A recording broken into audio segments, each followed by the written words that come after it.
Na kukaribisha tena kwenye channel yangu hii ya Mimea Tiba, na channel ambayo tunazungumzia vyakula mbalimbali ambavyo ni tiba mwilini, lakini channel ambayo inaongelea aina mbalimbali ya vyakula na mimea ambavyo vinaenda kusaidia mwili katika kuujenga, katika kuupatia tiba, lakini pia katika kuupatia kinga. Na tumejifunza vitu mbalimbali, lakini kwa leo pia natamani sana tujifunze kuhusu mafuta, kwa sababu mafuta ni chakula ambacho ni kitu ambacho tunakila kila siku, mara kwa mara tunakiingiza mwilini, na si kwamba tunakiingiza tu mwilini pasipo sababu, lakini ni kitu ambacho pia mwili unakihitaji. Mafuta yanahitajika sana mwilini kwa sababu ya kuupa mwili joto, kusaidia kuwa kama kilainishi, katika kusaidia kusafirisha virutubisho kwenye mwili, katika kusaidia mwendo wa damu uende vizuri, yanasaidia sana. Lakini pia mafuta yanahitajika na ubongo, ili ubongo wako uwe imara, ili ubongo wako uweze kufanya kazi vizuri. Sasa leo tutajifunza kuhusu aina za mafuta, faida zake na hasara zake, na tutajifunza tujue kwamba ni aina gani ya mafuta ambayo ni nzuri kwa ajili ya afya yetu, ambayo hata tukitumia mwilini hayawezi kwenda kutudhuru, hayawezi kutuharibu afya yetu, hayawezi kuchosha mwili wala kufanya chochote ambacho kitaharibu mwili, isipokuwa yatasaidia katika kujenga mwili. Sasa tutajifunza kwanza aina za mafuta. Zipo aina mbili za mafuta. Kuna mafuta ambayo yanatokana na wanyama, lakini kuna mafuta ambayo yanatokana na mimea. Tutaongelea aina ya kwanza ambayo ni mafuta yanayotokana na mimea. Mafuta haya yanayotokana na mimea ni muhimu sana, na ni mafuta mazuri sana, na ni mafuta ambayo yanahitajika sana mwilini, kwa sababu ni mafuta ambayo kwanza hayana acid. Ni mafuta ambayo yakiingia mwilini hayagandi. Ni mafuta ambayo yakiingia mwilini ni rahisi kuchakatwa na kutolewa au kutumika mwilini kwa haraka. Kwa hiyo ni mafuta ambayo mwili unauhitaji kwa wingi, lakini pamoja na kwamba ni uhitaji, lakini ni mafuta ambayo pia yana faida mwilini. Tuangalie faida za haya mafuta mwilini mwetu. Na mafuta kwanza, faida ya kwanza ambayo tunaipata katika mafuta haya ambayo yanatokana na mimea, naongelea kwamba kwanza husaidia au hukifanya chakula kiwe kitamu. Chakula chochote ambacho kinapikwa na mafuta kinakuwa ni kitamu na kinakuwa na ladha. Kwa hiyo inasaidia kuleta ladha ya chakula. Ukifanya chakula unapokula uendelee kutamani kula, uendelee kutamani kula. Kwa hiyo ni mafuta mazuri. Lakini pia inasaidia kung'arisha ngozi.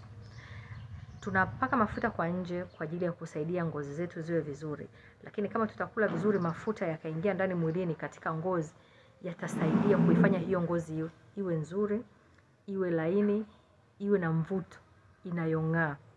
Kwa hiyo mafuta yanahitajika mwilini kwa sababu pia yanasaidia kwenye ngozi. Lakini pia yanasaidia kuimarisha ubongo. Yanapokwenda mwilini, yanapokwenda kwenye ubongo, mafuta yanasaidia kuimarisha ubongo wako, kwa sababu ubongo pia unahitaji mafuta. Mafuta ni moja ya chakula cha ubongo. Ipo siku tutajifunza habari za ubongo na chakula ambacho kinahitajika kwa ajili ya kutengeneza mahususi ubongo tu. Ipo siku tutajifunza, lakini tujue tu kwamba mafuta pia yanasaidia katika kuimarisha nini? Kuimarisha ubongo. Lakini mafuta yanasaidia katika kurahisisha kusafirisha virutubisho mwilini. Mwili unapoingia chakula, mwili unapokula chakula kinapoingia mwilini na kuvunjwa, inakuwa ni vipatiko vidogo vidogo ambavyo vinabadilishwa baadaye na kuwa damu. Kwa hiyo zile particles, vile vitu ambavyo vimevunjwa katika vitu vidogo vidogo sana, vinachukuliwa na damu. Hiyo damu inaenda kusambaza katika mwili mzima. Kwa hiyo ule usafirishaji wa vile virutubisho unasaidia na unarahisishwa pia na ulaji wa mafuta, lakini sio mafuta mabaya, isipokuwa ni mafuta mazuri. Lakini pia mafuta yanapoingia mwilini yanakuwa ni kama vile vilainishi. Tunajua kwamba vitu vinavyotumia chuma kama magari, mfano wa vitu kama vyuma vinapokuwa vinasigana au vinapokuwa vinasuguana mara kwa mara, kwa vile vyuma ili viendelee kufanya kazi vizuri vinatakiwa vilainishwe. Kwa hiyo kuna aina za mafuta ambazo zinatumika katika kulainisha hivyo vyuma, lakini yanapoingia mwilini mafuta sasa haya tunayokula ya mimea yanasaidia kulainisha, yanakuwa kama vilainishi kwenye mifupa, yanakuwa vilainishi kwenye misuli, kwenye mishipa mbalimbali ya mwili ambayo inapatikana mwilini. Kwa hiyo yanaingia mwilini yanakuwa kama vilainishi. Haya, tujifunze tuone kwamba haya mafuta ya mimea tunaweza tukayapata wapi. Mafuta ya mimea yapo ya aina nyingi. Unaweza ukaipata kwenye miti kama mizeituni. Mti wa mizeituni unatoa mafuta mazuri sana ambayo ni mazuri kiafya, na ni mazuri pia katika tiba, na ni mazuri pia hata katika kutengeneza na kujenga mwili. Kwa hiyo mafuta ya mzeituni ni mafuta mazuri. Tuna mafuta ya karanga, tuna mafuta ya soya, tuna mafuta ya alizeti, tuna mafuta ya korosho, tuna mafuta ya ufuta wenyewe, tuna mafuta ya kwenye kimea cha ngano. Ipo siku tutajifunza jinsi ya kutengeneza kimea cha ngano, lakini kwenye kile kimea cha ngano kuna mafuta ambayo nayo pia ni muhimu na yana faida sana katika mwili. Lakini pia tuna mafuta ambayo yanatokana na mbegu za zabibu. Kwenye mbegu za zabibu kuna mafuta. Kwa hiyo hayo mafuta pia yanapoingia mwilini ni mazuri. Lakini si tu mbegu za zabibu, zipo mbegu za alizeti, mbegu za maboga na aina nyingi za mbegu ambazo pia zinatoa mafuta.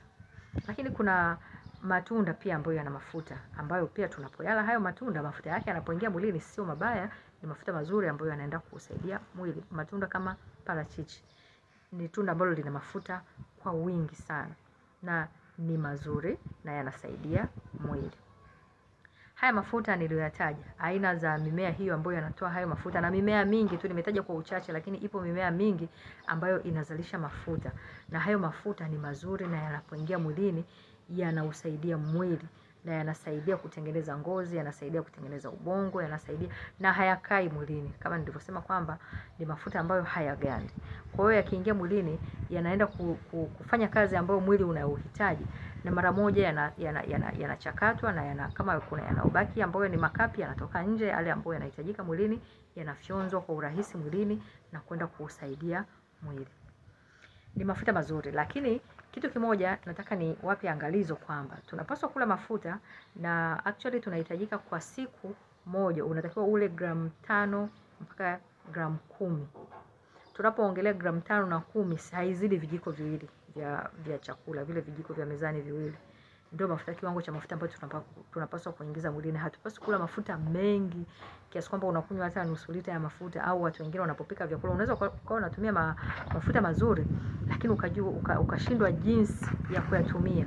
Kwa hiyo ukajikuta unakula mafuta mengi ambayo yanaenda kuharibu tena mwili. Tunatakiwa kula kwa kiwango kinachostahili, kinachofaa. Hatupaswi kula mafuta mengi ambayo yataenda kutuharibu. Hata kama ni mazuri, lakini tuyatumie pia kwa hekima ili yaweze kuwa msaada katika miili yetu. Hayo ni mafuta. Lakini pia kitu kingine, hatupaswi kula mafuta mengi, lakini pia hatupaswi kuyala mafuta wakati wa usiku. Mafuta, tukumbuke kwamba usiku tunapokwenda kulala, mwili haufanyi kazi yoyote. Mwili unaenda kupumzika, unaenda kulala.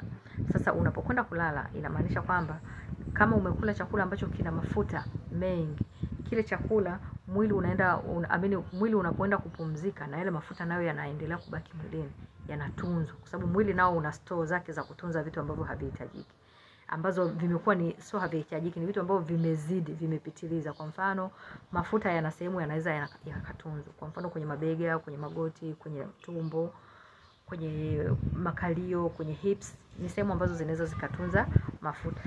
Kwa hiyo unapokuta kwamba umekula mafuta usiku, yanapokuwa hayana kazi tena, yameshakaa, yameshatumika, hayana kazi tena, hayawezi kuchomwa, kwa sababu unapoyatumia wakati wa mchana, mafuta unapoendelea kufanya kazi yanaendelea kuchomwa mwilini, yanaendelea kuchomwa na yanaendelea kutumika mwilini. Lakini kama umetumia mafuta wakati wa usiku, hayachomwi, hayatumiki kwa wingi. Kwa hiyo mwili unayachukua yale ambayo yanabaki, yanapelekwa store. Yakipelekwa store ndipo hiyo tunakuta tunapata vitambi, tunapata unakuta sehemu fulani ya mwili imejaa kuliko sehemu nyingine. Kwa hiyo pia tujihadhari kwa ajili ya matumizi ya mafuta usiku. Hatupaswi kutumia mafuta wakati wa usiku.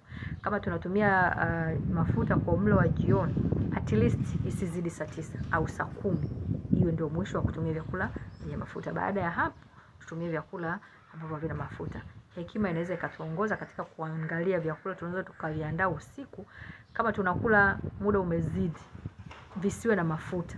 Unaona, tusitumie vyakula ambavyo vitakuwa na mafuta mengi kwa sababu yanaenda kuharibu tena mwili wako. Unaweza ukatumia mafuta mazuri lakini pia yasiwe msaada katika mwili wako.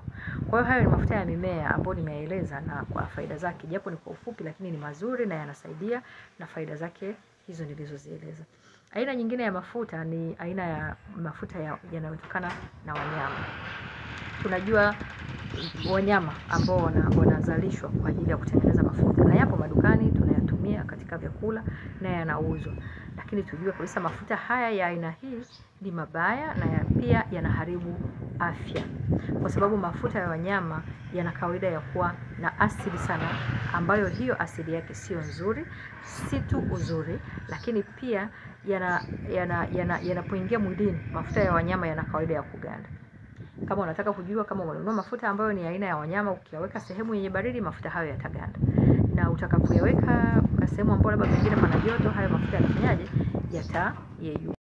Kwa hiyo yanaweza ukiyaweka kwenye joto yatakuwa yameyeyuka, lakini utakapoweka sehemu yenye baridi yanaganda. Vivyo hivyo yanapoingia mwilini, yana kawaida ya kuganda.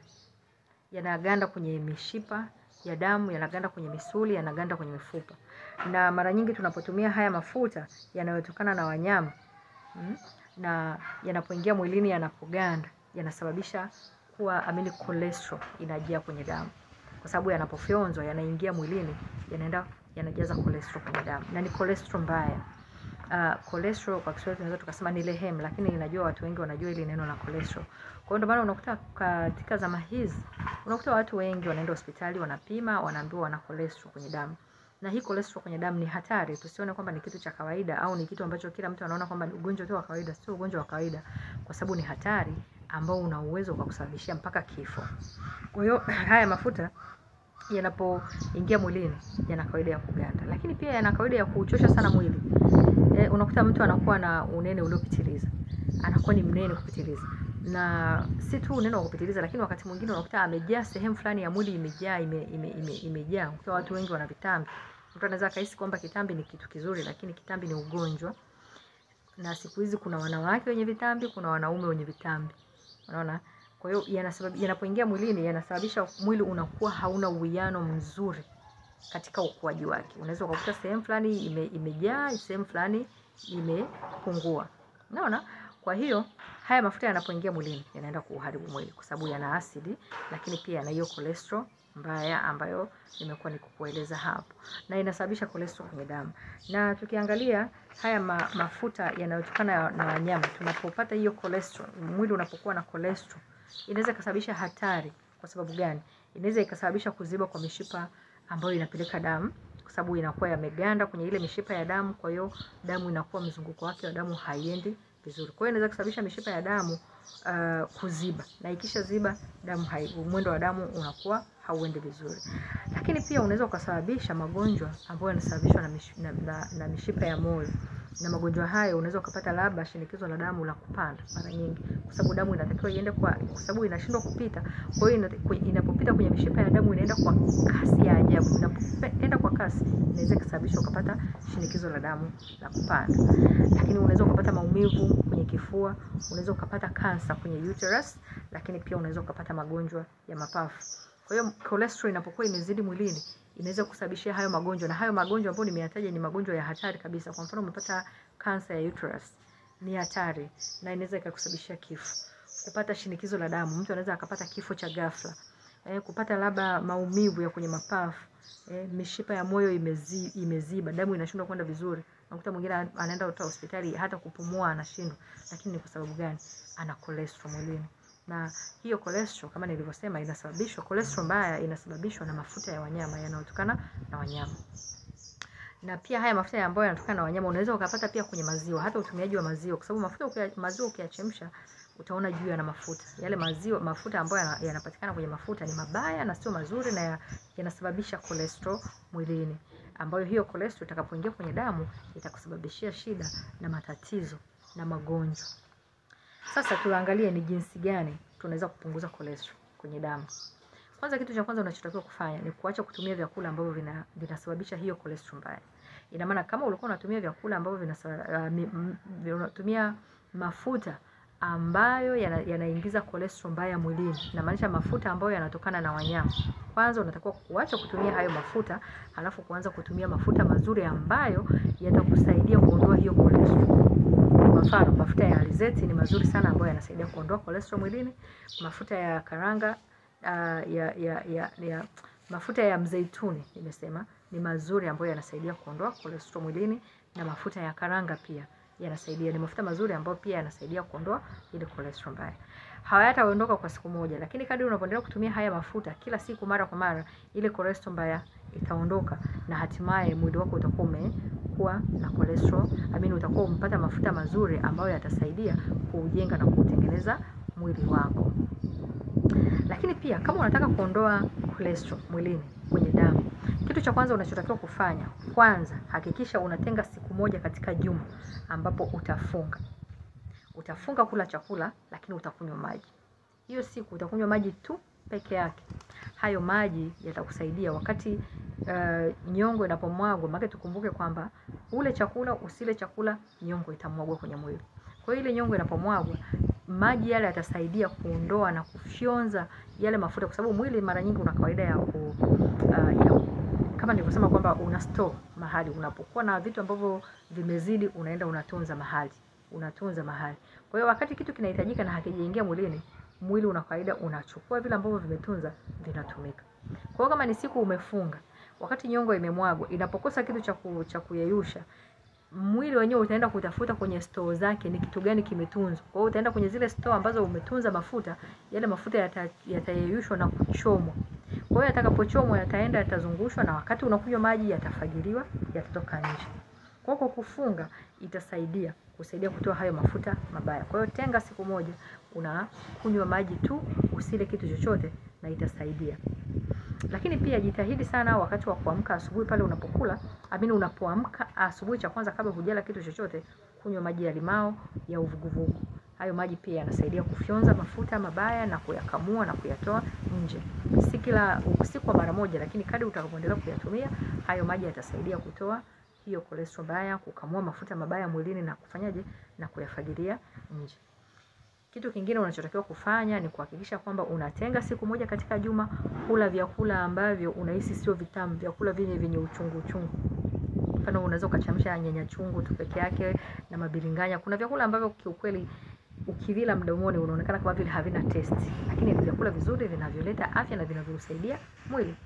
Unaweza ukachemsha mabilinganya, mabamia, nyanya chungu, nini hayo ukayachemsha, ukala. Ukatenga kwamba nina siku moja ambayo nitakuwa ninakula vyakula vya aina hii kwa ajili ya kuondoa mafuta mabaya au kuondoa cholesterol mwilini. Lakini kitu kingine ambacho unatakiwa kufanya ni kutokula wakati wa kula, kutokula na kunywa.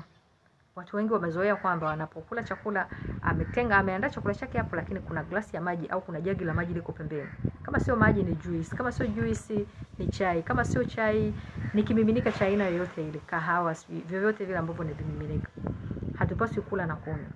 Kama unahitaji kunywa, kama umetengeneza juice, usile pamoja na chakula. Kama umetengeneza chai, usinywe pamoja na chakula. Kama umetengeneza kimiminika cha aina yoyote kile, usikitumie wakati unakula chakula. Kama umeandaa juice ambayo unahitaji kula kwa ajili ya mlo wako, inywe ile juice kabla ya chakula. Ina maana either dakika 10 au 20 kabla ya kwanza kula chakula chako. Kunywa kama ni juice yako, kama ni chai, kama ni chochote, kula. Halafu baadaye ndio uanze kula chakula. Kwa hiyo unapoanza kula chakula, usile chakula wakati unakunywa kitu. Na wapo wengi ambao wanapenda kunywa maji. Nikwambie rafiki yangu kwamba unapotaka kula chakula, usile wakati glasi ya maji iko pembeni au jagi la maji liko pembeni. Weka maji yako, kama unataka kunywa maji yako nusu saa kabla ya mlo. Kwa hiyo ili kusaidia kuondoa cholesterol pia mwilini, ni kuhakikisha kwamba hauli na kunywa wakati mmoja. Kama unakunywa, kunywa kabla, halafu baadaye ndipo ule. Na kama unataka kunywa baada ya kula, ina maana ule chakula ushibe, usubiri masaa 2 au 3 yapite ndipo unywe. Hii ni kanuni ya afya na tukizingatia itatusaidia. Haupaswi kula na kunywa. Kama unakunywa kabla, basi kunywa nusu saa kabla ya chakula. halafu baadaye ndio ule chakula chako, itakusaidia. Lakini kama unataka unywe baada ya chakula, basi yapite masaa 2 au 3 baada ya kula chakula, kwa sababu unapokula na kunywa unauchosha mwili, kwa sababu mwili hauwezi kusaga chakula kikiwa kina maji maji. Kwa hiyo ni lazima mwili ukaushe, ufyonze yale maji yote, yafyonzwe, yakaushwe, yaishe, ndipo uanze kusaga chakula. Kwa hiyo unaupa mwili kazi ya ziada. Kwa hiyo ili pia kusaidia kupunguza cholesterol mwilini, jitahidi sana wakati wa kula usile wakati unakunywa. Kula kwanza ndipo ule, au kunywa kwanza ndipo ule, au kula kwanza ndipo ule baadaye. Kwa hiyo leo tumejifunza habari ya mafuta, na kwa hili nafikiri kila mtu atajifunza mwenyewe, atakuwa na hekima, na Mungu akusaidie uwe na hekima ya kujua kwamba ni mafuta gani ambayo unaweza kuyatumia. Mafuta yanayotokana na wanyama ni mengi, na mafuta yanayotokana na mimea ni mengi sana, yapo mengi sana. Lakini kumbuka, hatupaswi kutumia mafuta wakati wa usiku. Usiku tunapaswa kuacha kabisa kula vyakula vya mafuta. Vipo vyakula vingi ambavyo tunaweza tukavitumia ambavyo havina mafuta kabisa, na vikawa ni vizuri na vikasaidia mwili. Lakini pia vile ambavyo tunavila kwa ajili ya mafuta, basi tunavila kwa ajili, tukaviweka mafuta, tukumbuke kwamba tunapaswa kuvila kwa kutumia mafuta gani, kwa sababu mwili jinsi ulivyoumbwa, Mungu ameuumba kwamba uwe unakula vyakula ambavyo ni alkaline. Kwa hiyo tukitumia vyakula ambavyo ni acidic, vinaenda kuharibu mwili. Na mafuta ambayo yanatokana na wanyama, mafuta ya kwenye maziwa, yana asidi ambayo inaenda kuharibu na kubomoa mwili. Kwa sababu tukumbuke kwamba kila siku mwili unajengwa na unabomolewa na kujengwa. Unapotoka jasho, jaribu kuonja jasho lako, utakuta lina ladha ya chumvi. Ile chumvi ni madini ambayo yametoka mwilini. Tunapoenda chooni kujisaidia, tunatoa vitu ambavyo vimeshaisha matumizi yake, mwili unahitaji kitu kipya. Kwa hiyo wakati umebomolewa mwili, tuujenge. Tusije ukao umebomolewa afu na sisi tukazidi kubomoa kwa kula vibaya. Mungu atusaidie, tuwe na hekima tunapoandaa kitu, tujue kwamba tunaandaa kitu ambacho kinaenda kujenga mwili. Unapoandaa chakula, andaa chakula ambacho unajua kina kujenga mwili, sio kwenda kubomoa mwili. Tukutane tena wakati mwingine katika somo lingine. Asanteni.